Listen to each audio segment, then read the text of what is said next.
Hi guys, good evening, and welcome back once again to the EdWord. I'm your host Eddie, and in tonight's video, I will be giving you guys my episode review for the most latest and possibly one of my favorite episodes of the hit Amazon show, The Boys. I realize this is a few days late, like I said in my previous video, which was my episode review for Lovecraft Country. It has been an incredibly busy weekend, and it was pretty busy today. I expect things to get slowly back to normal, for me at least, within the next coming days, so hopefully there will be no more delayed videos. So I thank you for your patience, and I do apologize. Before I get into it, of course, as usual with my episode reviews, do not watch or listen to this video if you're not caught up on The Boys by the most recent episode or the episode before this one. Going to be talking about a lot of big spoilers, plot details, character reveals, all that jazz. So you have been warned. Spoiler warning is issued.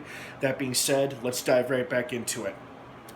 This episode of The Boys did something that made me truly solidify this being one of my new favorite shows now. Granted, I only recently binged season 1 a few weeks ago, right before season 2 dropped.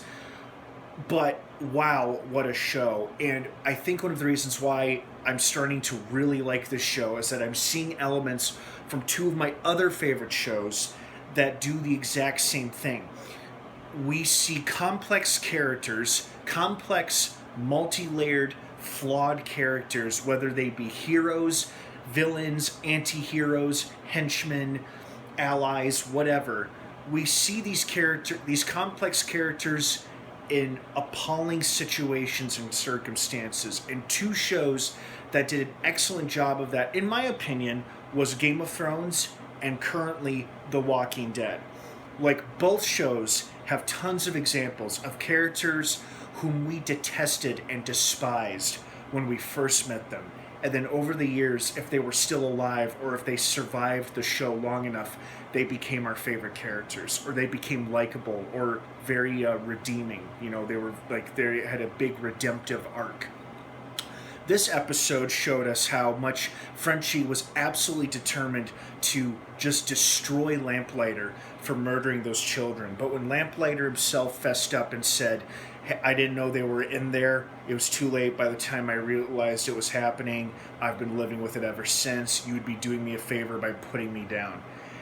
And Frenchie also had a heartbreaking backstory, which I thought was really interesting. So it kind of makes Frenchie also responsible for those kids' deaths, was that he had to go and save a friend who was overdosing from a drug instead of doing surveillance on Lamplighter.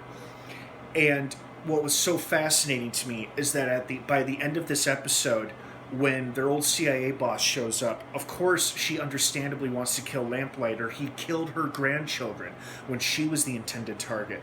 And she's pointing her gun at him, and she's crying, and Frenchie is basically pleading, begging her to spare his life. You know, he's actually coming to his defense. And earlier in the episode, way earlier in the episode, they recognized each other and they wanted to murder each other, like brutally, violently kill each other. And then they go through all this shit throughout the episode, and by the end of it, Frenchie is coming to his defense, pleading with her to not kill him.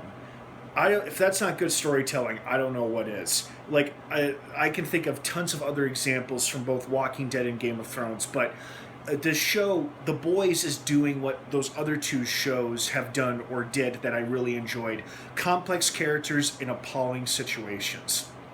And I think that's probably why this episode is one of their best. It doesn't surprise me at all that Homelander openly embraced or just started making out with Stormfront when she revealed her Nazi past, and how she was like technically the first soup ever created by the founder of Vought, Frederick Vought himself.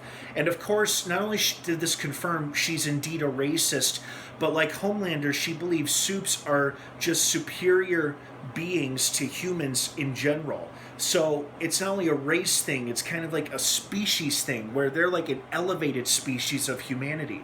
And of course, Homelander doesn't have a problem with that. He grabbed her and started kissing her. A couple other highlights. It was both unsettling and kind of funny in the beginning when Homelander is getting rubbed off by Stormfront, and by the time he climaxes, the climax is symbolized when he crushes the guy's head and it blows up, and of course they're fucking right next to this guy's blown up body, which was nasty. I also loved that soup they encountered in the hospital that had his gigantic penis wrapped around Mother's Milk neck. That was the best. Oh, I hope that character comes back. I have no idea who he is, if he's from the comics or whatever, but god damn it, that was funny and so absolutely bizarre, which is what this show does so best. Bizarre. Alright guys, thank you for watching. I hope you enjoyed this episode of The Boys as much as I did. What did you think? I want to hear your thoughts and your opinions down below in the comments section. Thanks again for watching. I believe we only have 2, maybe 3, no, I think 2 more episodes left this season. Yikes. So stick around for those reviews as well. Thanks again for bearing with me. Have a wonderful rest of your evening. And of course, until next time, may the Force be with you.